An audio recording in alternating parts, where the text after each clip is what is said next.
Hola, en esta ocasión vamos a platicar sobre límites y continuidad. Estos temas son pues la generalización de los mismos que ustedes seguro conocieron en los cursos de cálculo. Eh, no se puede explicar qué significa que una función sea continua sin antes haber pasado por el concepto de límite. Entonces vamos hacia allá. Supongamos que en un espacio métrico X con una métrica D tenemos un subconjunto en el cual está definida, sobre el cual está definida una función f, digamos, que va de ese conjunto E a otro espacio métrico Y, con su métrica E, ¿no? Y fijémonos en un punto P, acumulación de nuestro conjunto E. Pues queremos hablar del límite cuando X tiende a nuestra P de los valores que va tomando esta función f de x, ¿sale? Bueno, ¿qué significa eso? Pues que si nosotros tomamos valores próximos a p, pero por supuesto dentro de e, dentro del dominio de la función, bajo la función, estos deberían de ser enviados pues a algún lugar. Y si el asunto es que el límite cuando x tiende a p de f de x fuera algún valor, digamos, q, pues eso querría decir que esos valores próximos a p, bajo la función f, deberían de ir a caer a algo cercano a este punto que se llamaría q. ¿Sale? Igual, exactamente de la misma manera que el concepto que conocemos desde los cálculos.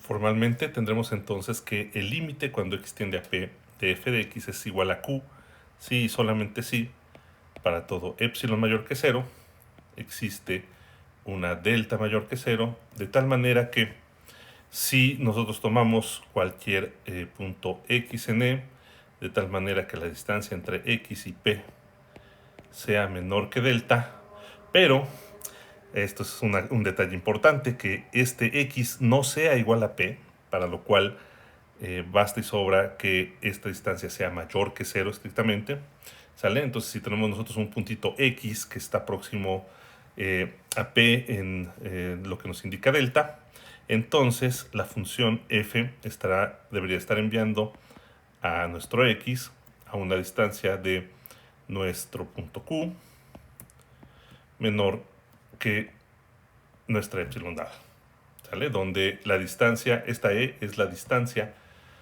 ¿no?, como la mide el contradominio. La razón por la que es importante considerar en el caso del dominio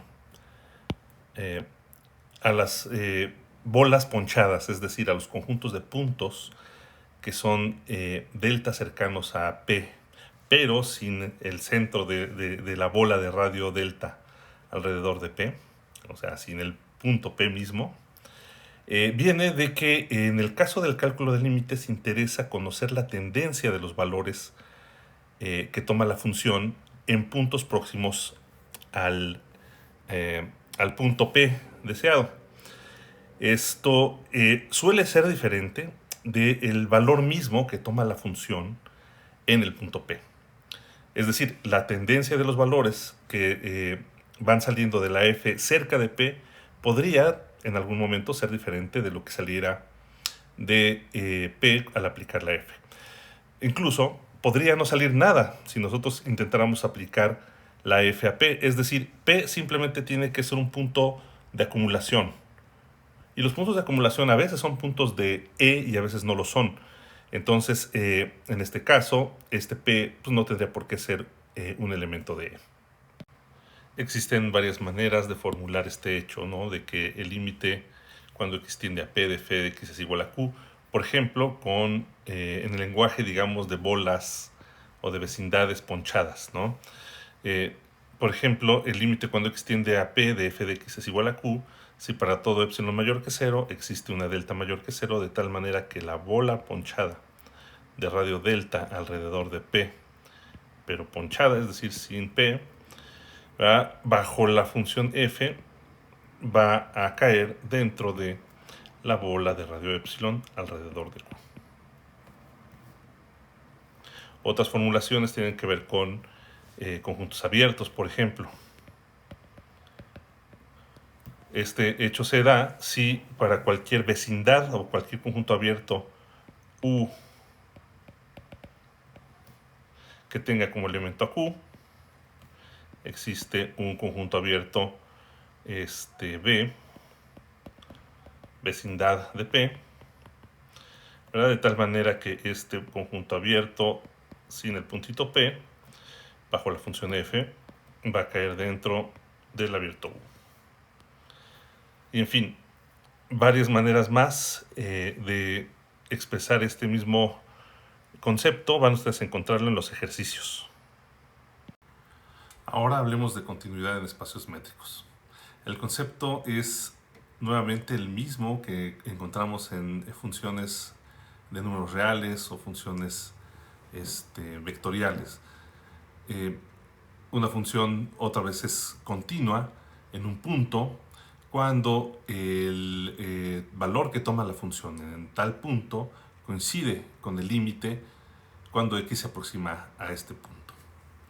Formalmente, dados dos espacios métricos x y y, x con su métrica d, y con su métrica e, y una función que va de un subconjunto de x, en este caso lo llamamos e, en un espacio y, y dado un punto p en este conjunto e, que es dominio de la función f, decimos que f es continua en p si solamente si el límite cuando x tiende a p de f de x es justamente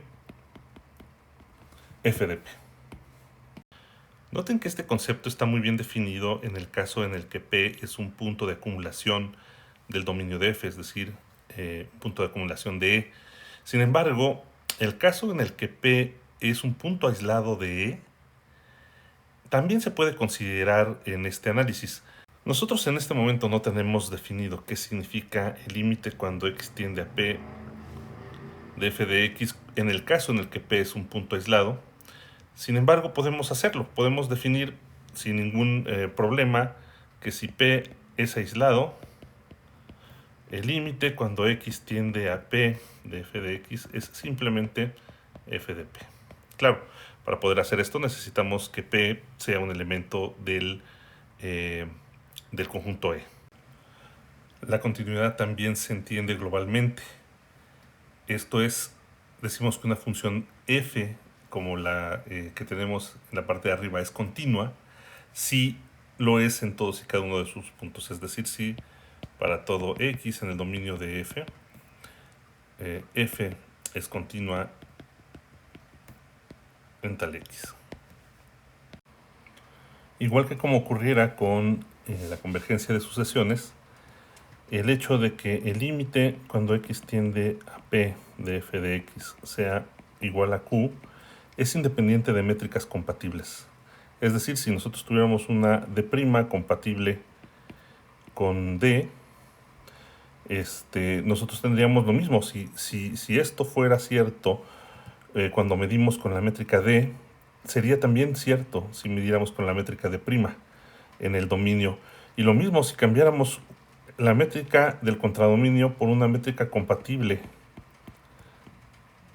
con la métrica dada.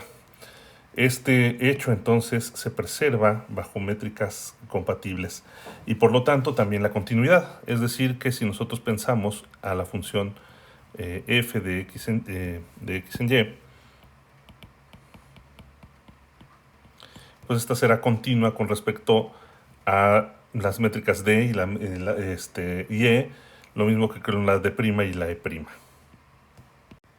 Este hecho se evidencia cuando nosotros demostramos teoremas como el siguiente.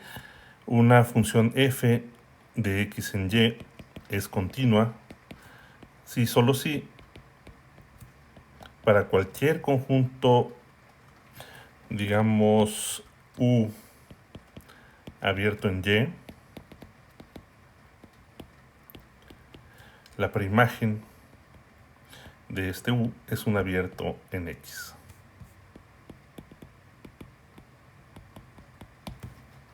Varias equivalencias parecidas a esta van ustedes a encontrar en los ejercicios.